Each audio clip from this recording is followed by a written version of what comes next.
Well, folks, here's my new backyard. Hay shed. Can't even see the house because of all the trees. On Monday, deputies discovered 3 bodies covered in a shed. What's up, EWU crew? It's the Raven, here to share with you another shocking, interesting, or just strange, but very true story. Today's story might just have the most insane twist I've ever heard, and what makes it so tragic is that none of the people involved could have ever seen it coming. And I am back for another new video with my mom. Hi. Today I'm going to be covering a story so chilling, it'll make you second guess every stranger you see in public. In 2017, the prime and really only suspect of a horrific and heartless crime vanished. And to this day, despite leaving behind a trail of clues, they've never been caught. I want to start by saying, if you know or ever happened to cross paths with this person, you should call 911 immediately. On June 19, 2017, police arrived at a quaint farmhouse property in Idaho to conduct a welfare check on its new residents. A 60-year-old man, his 47-year-old girlfriend, and her teenage daughter. They just excitedly moved into the home, but nobody had heard from any of them in several days. Something just wasn't right. When the first officer arrives at the ranch, he's immediately hit with a smell that stops him cold in his tracks. He knows exactly what it is before he walks any further. The smell of something rotting. There's a shed near the house, and that's where the odor seems to be coming from. So he radios in some backup and starts to make his way over to investigate. The closer he gets, the stronger the smell gets, and the sheer number of flies swarming around him increases immensely. He can feel in his gut that he's about to discover something he doesn't want to see. But he proceeds anyway. When he finally opens the door to the shed, sunlight shines through the crack and into the small storage area before him. There on the floor is a bright blue tarp, and it's draped over something, or rather, someone. As he pulls back the tarp, he slowly reveals the bodies of 3 people laying side by side, all of whom had been brutally killed and left to rot in the shed, likely for days. As it is essentially the peak of summer, the weather has sped up the decomposition process substantially, making it hard for anyone to determine who the deceased individuals are. Though it isn't hard for friends and family members alike to assume that owner Mike, his girlfriend Nadia, and her daughter Peyton are the corpses on their property. Seems like a safe enough assumption, right? But once authorities were able to identify the bodies, they were faced with a shocking twist that nobody ever expected. Told you so. While 2 of the bodies did indeed belong to the trio who occupied the home, one of them did not, which left everyone with 2 harrowing questions. Who was this mysterious stranger lying dead on someone else's property? And perhaps even more chilling, where in the world was the missing 3rd resident? As the puzzle pieces of this convoluted case started to come together, the victims' loved ones would come to one chilling conclusion.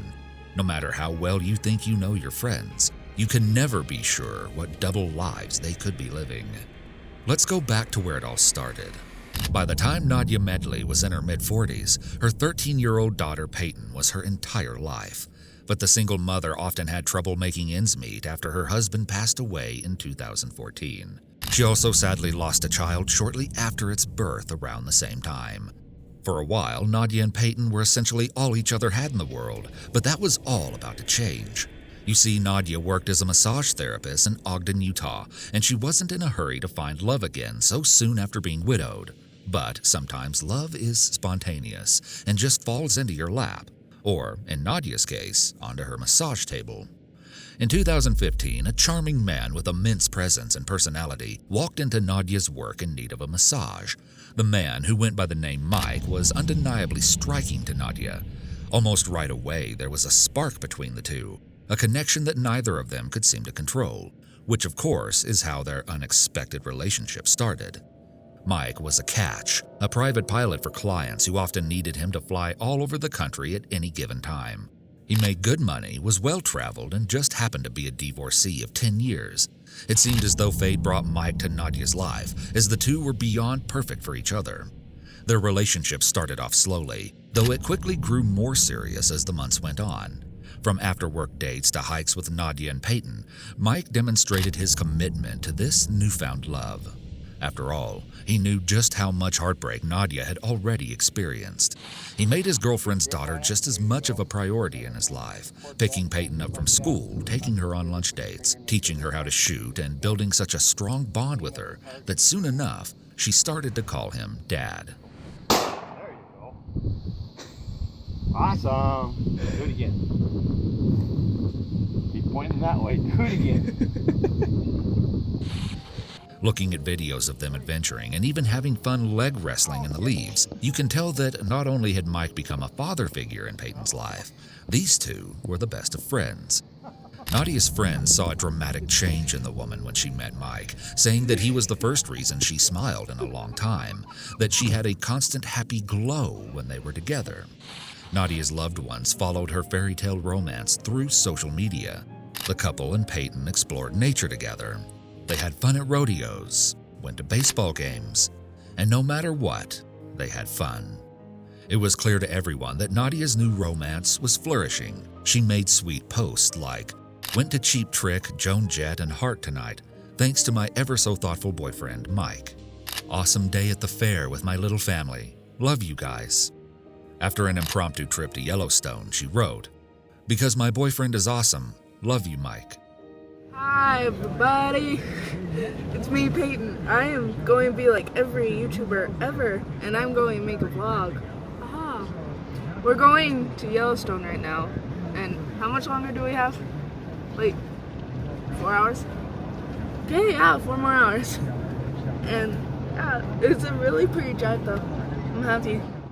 But all relationships have their honeymoon phase, and according to Nadia's best friend, there was a little turmoil that started to brew as time went on.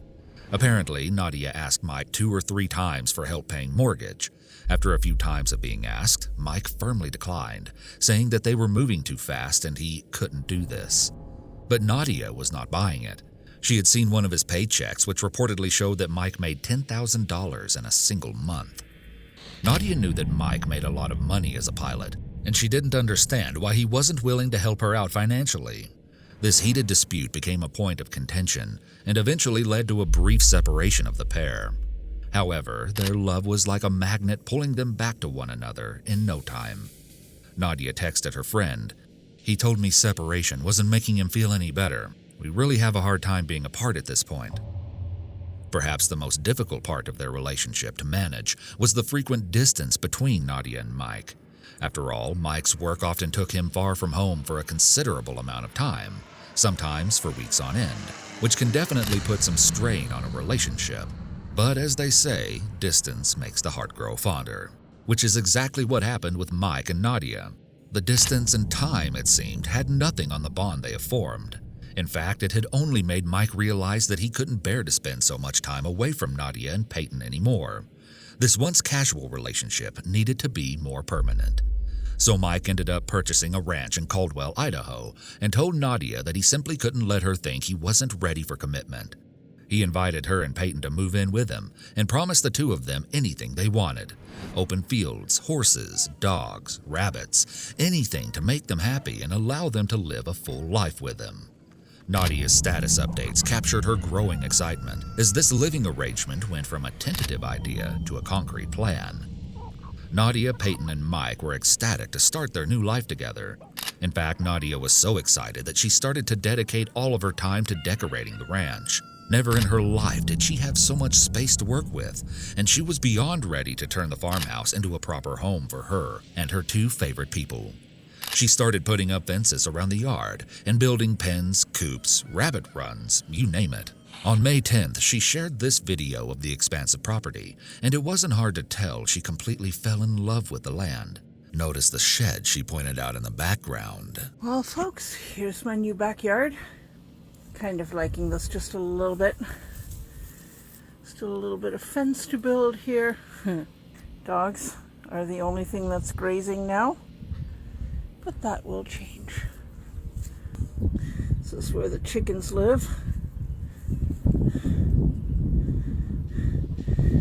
Hay shed. Can't even see the house because of all the trees. Yeah, baby. We're loving it. For both Nadia and Mike, they felt that they'd finally found their forever person. This was a new beginning unlike any other. It was a dream come true. It felt almost too good to be true.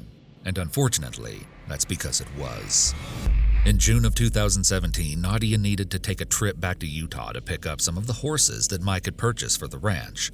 Mike himself couldn't go pick them up because he had to work and wouldn't be around, so Nadia volunteered to do so. Except on the weekend of June 9th, when she was supposed to arrive at the pickup destination for the horses, Nadia never showed up. The worker she was supposed to meet decided to call her just to check in. Perhaps it was just a simple misunderstanding, or perhaps it was much more than that. When Nadia never answered the phone and never returned any calls, it became clear that there was something very, very wrong. Family friends of Nadia's and Peyton started to experience the same thing on their end, noting that they hadn't even heard from Peyton since June 6th, which was the last time she had sent them a text message. Peyton's friend Sydney started to grow more concerned by the day. Both she and Peyton were completely addicted to their phones. There was no feasible reason why Peyton wouldn't respond to a text or a call for this long. When no one could get a hold of Mike either, it felt as though the entire family simply vanished into thin air. So Sydney convinced her mother to step in and investigate whatever was going on with Peyton and her family. Together, the two called 911 and had someone dispatched over to Nadia and Mike's property to check it out and see if everything was okay. Mike's concerned relatives also called to request a welfare check, which brings us full circle to the authorities stumbling upon the unforgettable scene of 3 badly decomposed dead bodies. You're probably wondering who those bodies belong to. Well, let's start with the odd one out. This is where things get crazy. Eventually, officers were able to get dental records back to identify the mysterious third body. It was a woman, and her name was Cheryl Baker. She is also an Ogden, Utah local, but although Cheryl had been from the area, she had virtually no connection to Nadia and Peyton while she had been alive. So why was her body amongst theirs on the farmhouse property? Well, like I said, Cheryl had no connection to Nadia and Peyton. She did, however, have a connection to Mike. You see, Mike's real name is Gerald Michael Bullinger, and Cheryl Baker was his wife of 7 full years up until her sudden death. You heard me right. Cheryl and Gerald were married for 5 whole years before Gerald even started dating Nadia. Not only was Gerald cheating on Cheryl by starting an entire new family with Nadia, but the home where his mistress and her daughter lived in Ogden had only been 8 miles away from where Gerald had lived with his wife the whole time. This, of course, is why it was so easy for Gerald to pull off living a double life. He could easily move back and forth between his 2 partners without raising any suspicion. You just can't make this stuff up. However, Nadia's best friend later admitted that she always found it weird that, despite the closeness of their houses, Nadia didn't seem to spend many nights with her boyfriend. She recalls Nadia only staying over with Gerald one time, but she figured that the man was just easing back into things since he said this was his first relationship in 10 years. I cannot stress how deceiving this man Gerald is. He literally could not get proper funding to actually buy the ranch he moved into with Nadia and Peyton, so he had Cheryl purchase the property for him, telling her that it would become their retirement home. In other words, the property Gerald lived on with Nadia was not even in his name.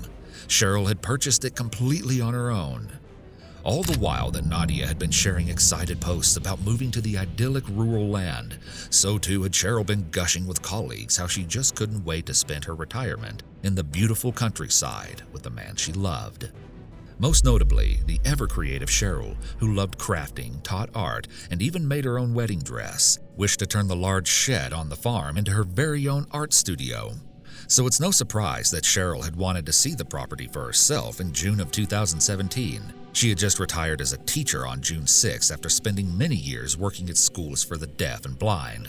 Although she had agreed to stay behind and sell their Utah home while he was supposed to live in a trailer on the Idaho property by himself and fix it up nice for her, she suddenly decided to drive 5 hours to where the property is located, excited to pleasantly surprise her husband with an impromptu visit.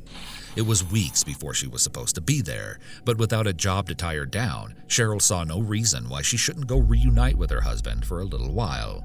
Upon arrival, we can assume she was perplexed to find that there was a substantial amount of progress being done on the property, and confused when she saw a fully functioning home with a car parked in the driveway and animals running around. This was her property, and she surely hasn't been working on it. She probably thought Gerald was having some construction and remodeling done for the two of them as some kind of surprise. Perhaps Cheryl hopped out of her car and walked up the driveway, interested to see who was inside the house and what they were doing on her property without her consent.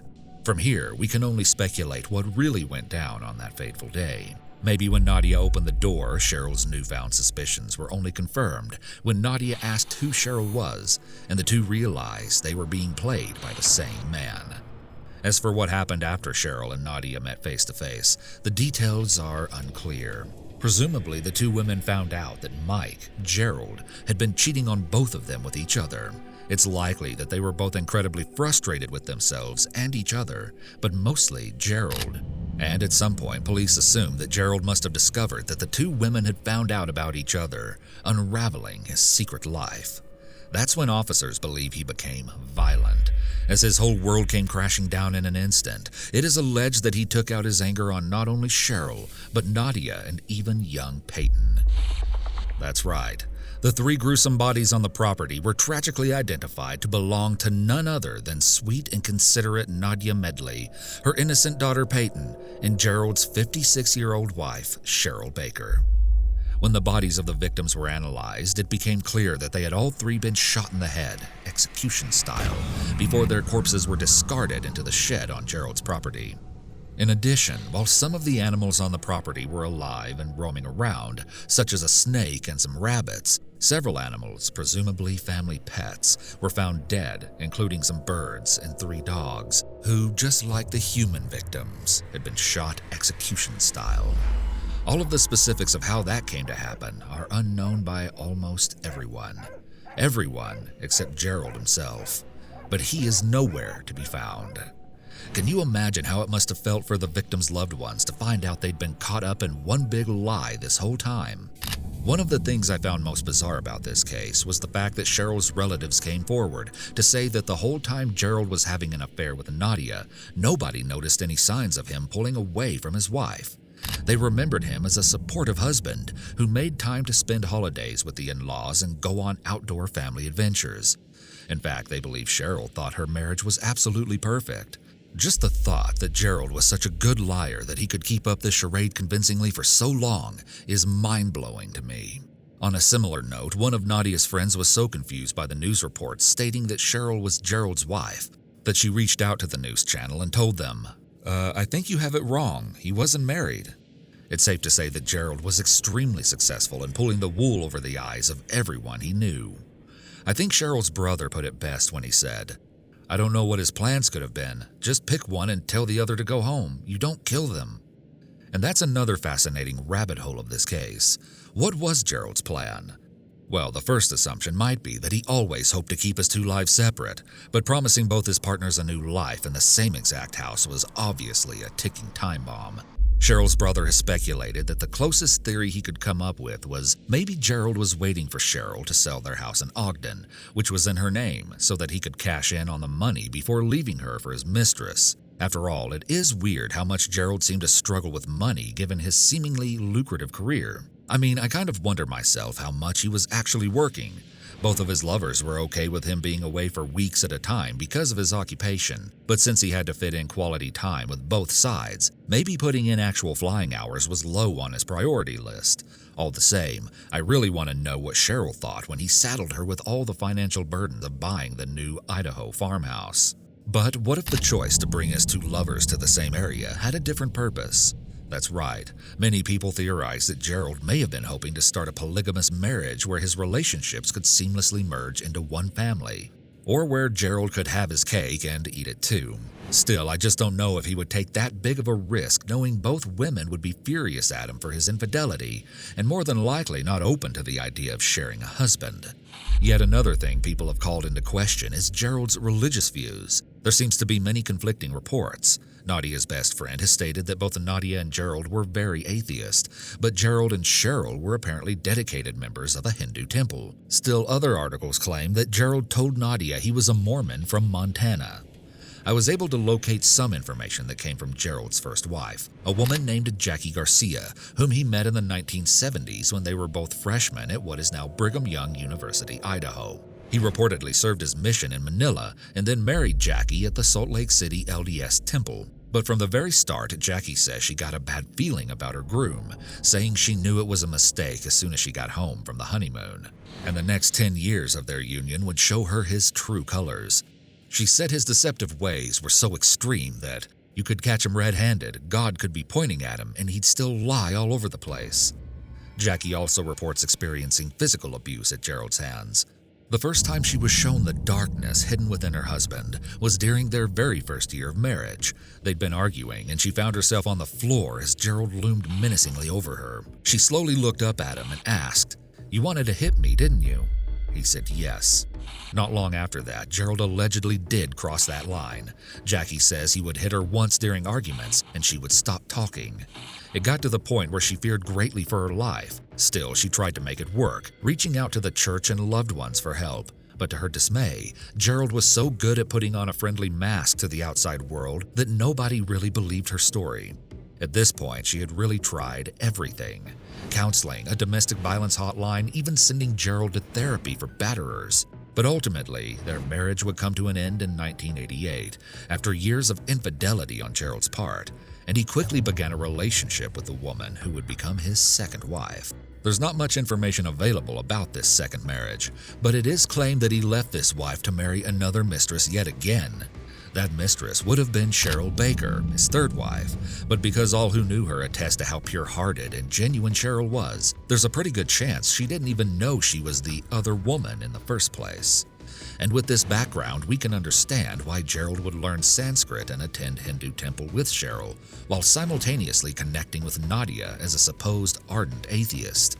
His first wife explains, he compartmentalized. He was whatever way somebody needed him to be. And indeed, Gerald was Mr. Perfect, Prince Charming for both Nadia and Cheryl. Unfortunately, it just had to be at the same time. But had Cheryl suspected something fishy after all? Oddly, the last text a friend received from Cheryl around the time she would have been heading to the Idaho property read, "Take care of my dogs. I don't know if I'm coming back."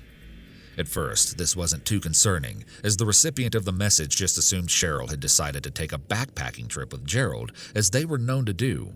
But seeing this message with the gruesome context behind it makes me think Cheryl may have had an idea what was going on and was going to the home for more than just a light-hearted surprise visit. But then again, many have raised the question, how do we know Cheryl's even the one who sent that text? Would her husband have used her phone to send it after her death? Personally, I don't think Gerald would go out of his way to send a text like that just to protect their dogs. After all, it would tip people off that something was wrong. And if the many dead animals found on the farmhouse property prove anything, it's that Gerald doesn't care that much about preserving his pets' well-being. However, CBS reported that the text was sent around June 11th, and authorities believe the crime occurred on the 8th or 9th. So with that in mind, maybe Gerald really was behind the odd message. But on the topic of if Cheryl suspected the affair or not, there's one last thing that really confounds me about this case: the social media posts. With how recent this case took place, and how close Gerald's two lovers lived to one another, I just absolutely cannot fathom how he was so unbothered by Nadia constantly posting him on social media. I mean, there's pictures, videos, and posts where it's abundantly clear that Gerald was a part of this little family, going to concerts, rodeos, hikes together. Was he not worried that the friend of a friend might see one of these posts and then the whole jig would be up? Granted, it seems like Cheryl herself might not have been that active on social media, but it's just crazy to me that Gerald wasn't more paranoid about how much Nadia posted him. It would have just taken one mutual friend from Ogden seeing those lovey-dovey updates to expose his lies. However, it seems like Nadia just referred to him simply as Mike in her status updates, so I'm guessing that he didn't have a Facebook account to even tag, but still. Regardless, you want to know the most frustrating part about this investigation? Authorities believe that Gerald Bollinger had a distinct head start before anyone even noticed that Nadia, Peyton, or Cheryl were missing. In fact, Gerald had 10 whole days to start his life on the run before anyone was even looking for him, and he used them to his advantage. According to investigators, Gerald actually spent the first 24 hours in Idaho after the death of Nadia, Peyton, and Cheryl. Just thinking about the possibility that he slept in the farmhouse with the 3 dead bodies right next door in the shed is absolutely chilling. And actually, one neighbor told reporters that she had actually heard screams near the property in the middle of the night, around the time when the murders would have taken place. But she didn't call the police because she wasn't sure if it was an animal or a woman, and figured that a neighbor who lived closer to the farmhouse would report the strange activity if it was really serious. What's more, other neighbors would actually report hearing gunshots around the time of the crime. But then again, this was not really a big deal. The rural area was full of hunters and target shooters. I mean, we even saw that Gerald taught Peyton how to shoot. So, of course, neighbors would assume the gunshots were from recreational use. Still, I think it's important to clarify that even though this property was technically rural, the houses are close together enough that I find it strange no one noticed anything weird. Perhaps the dense aligning of trees that Nadia had looked forward to receiving privacy from was just enough to hide the dark deeds taking place there from any curious eyes. Can't even see the house because of all the trees. However, from the victim's manner of death, it appears that there may have not been all that much of a struggle that could have alerted anyone in the first place. It is believed that Nadia, Peyton, and Cheryl all died from a single gunshot wound to the head. This makes it seem like Gerald had the time and control to carry out a cold and calculated execution. But consider the circumstances. Whether Gerald was home when his wife met his mistress or he arrived home later to find the angry women waiting for him, it seems like the ensuing passionate argument would have been very chaotic. If Gerald had pulled out a gun, it's hard to imagine that the three victims wouldn't have tried to fight back against him. So how was it that they all died of such clean and precise bullet wounds? Some have theorized a scenario in which Gerald was already home at the farmhouse with Nadia and Peyton, when suddenly he saw Cheryl's car pulling into the driveway. Knowing that the jig was up and that he couldn't take on all three of them at the same time, perhaps he decided to take out Nadia and Peyton first, then waited at the door to surprise his defenseless wife with a sudden attack. Some have posited that Gerald could have shot Nadia and Peyton while they were asleep. I suppose this would make sense if Cheryl had arrived to the property late at night, and maybe that would explain the scream the neighbor heard. But ultimately, we just don't really know those specifics for sure. Investigators say that on the morning of June 10th, Gerald casually went to get breakfast in the next town over, in Nampa, Idaho. It seems like he wasn't even in a rush to get away, and apparently wasn't scared to show his face in public. I can just imagine him monitoring the news to check if the bloody crime scene he left behind had been discovered yet. After enjoying his morning meal, Gerald was heading back to Utah. Once back in Utah, Gerald switched out his truck for Cheryl's car that had been having some maintenance done in an effort to throw investigators off of his trail. And finally, on June 11th, Gerald was seen on video entering the Bridger-Teton National Forest in Wyoming, which is the last known location of Gerald, as it was the last time police were able to track him. After some searching, authorities were able to locate Cheryl's car at an abandoned campsite, but Gerald wasn't anywhere to be found. At least, investigators think he wasn't. There are a variety of theories surrounding Gerald's current whereabouts. Amongst the most popular are the fact that he easily could have managed to hitchhike his way out of the national forest, and maybe even out of Wyoming. However, some people also theorize that Gerald could have just continued his way through the woods and taken his own life out of guilt. Canyon County Sheriff Kieran Donahue has even said multiple times that his instincts lead him to believe that Gerald is dead. But whether that be from intentional self-harm or just exposure to the elements is up for debate. Some netizens have complained about law enforcement's insinuation that Gerald is probably dead. These online theorists point out that if he wanted to end his life, he probably would have done it in the heat of the moment, directly after the crime, instead of fleeing the area.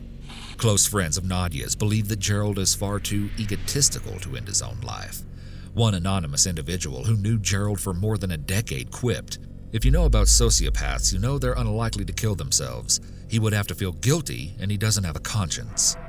I wanted to look a little into the actual definition of a sociopath, since the term seems to be thrown around a lot these days. The official consistent behavior patterns indicative of the disorder include the following: lack of empathy for others, impulsive behavior, attempting to control others with threats or aggression, using intelligence, charm, or charisma to manipulate others, not learning from mistakes, and lying for personal gain. There are clear examples of Gerald exhibiting each one of these criteria, so perhaps that title would be a good fit for him.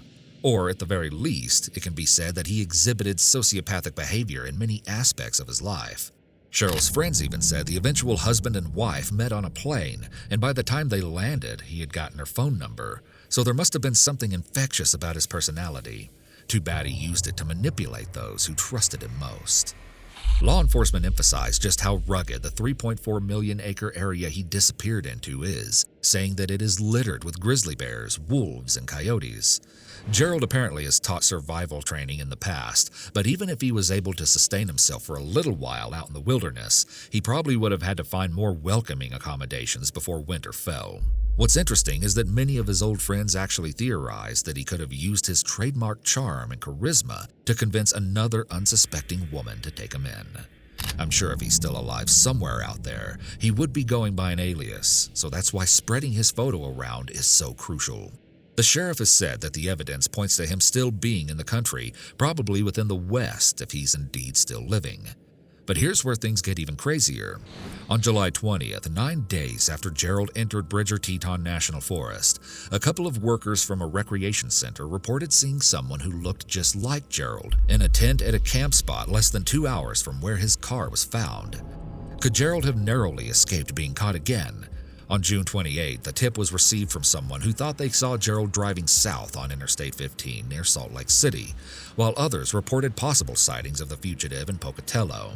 Police dogs, helicopters, and infrared technology have all been employed in the expansive and intensive search for the suspected killer on the loose, but all to no avail.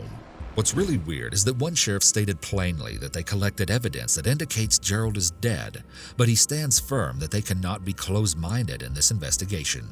I would really like to know what that evidence is that indicates he is dead, but it doesn't seem to have been made public. One of the most eerie things about this case is that Nadia's Facebook page has not been taken down, and so we can still read her final posts.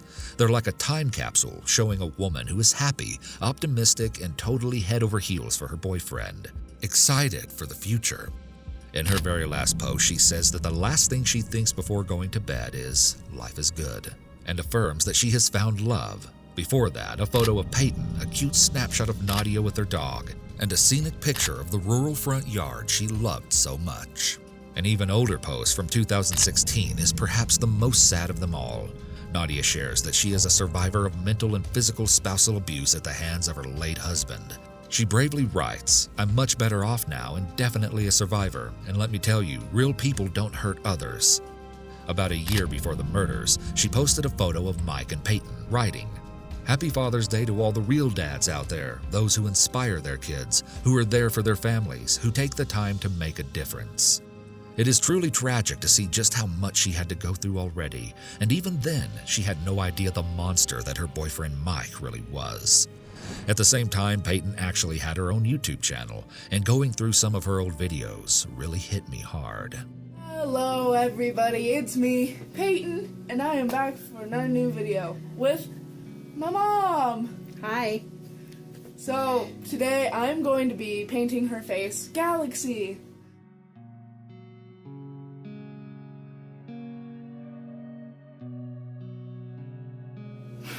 Comment down below what type of video I should be making next. I have a very one... Please don't say paint your mom. Just paint your mom all over. Oh god. Yeah. I will Not on YouTube, you won't. Her last video shows Peyton sharing her New Year's resolutions for 2017, having no idea that her life would be cut far too short. I just want to be able to, like, I don't know, have my own opinion more, be able to say stuff more. Like, if I don't want to do something, say no, I'm not going to do that.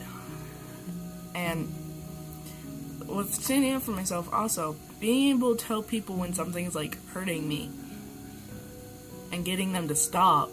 God, I need to focus. Fourth thing is, I want to do more writing, because as I doubt any of you guys know, I love to write. I have stuff published in my school's book. That's really good. I might read it to you guys. Because it's like kind of a way to express something I love to do. Like, I love to sing, and that's what I do on that channel. I love to, like, write my own songs. Like, I just learned how to play guitar, so hopefully, like, I'm not great, but I can do stuff. And so hopefully I'll be able to do that more. But it's just, altogether, just doing things that'll make me happier. Do things that'll make you happier. Like, don't just sit here say, you know what, I'm gonna do that and it'll be great. No, do something, actually do it. Do something that will make you happy. Do something that will impact your life for the better. If that's getting rid of some of the friends that treat you like complete, then get them out. Get rid of them. If you want to go talk to that hot guy at your school that you've had a crush on forever, do it. Don't just wait for the right moment, because guess what? There will never be a right moment. We don't have enough time in this world to just keep waiting for the right moment, because eventually we'll just give up. What we wanted to do won't seem important. We'll lose the interest, and we'll just live our lives not knowing, that we did that. We'll just live our lives in the what ifs, and that's not okay. You need to put yourself out there, because we have one short life, and no matter what you believe happens afterwards, we have one life, and you need to live it the way you want to, doing whatever you want to do, not what other people want you to do. Live your life the way that it makes you happy. But just listen to me. It's more important to live in the now and live like we're gonna die tomorrow than live like we have 20 years ahead of us, or however many years. Gerald Bullinger is really the only person of interest in the murder of Nadia, Peyton, and Cheryl, and needs to be located, dead or alive, as soon as possible. At this very moment in 2021, Gerald Bullinger is still considered armed and dangerous, and is very much wanted by the law. So keep your eyes peeled for a Caucasian male in his 60s who is around 6'1" and weighs approximately 240 pounds.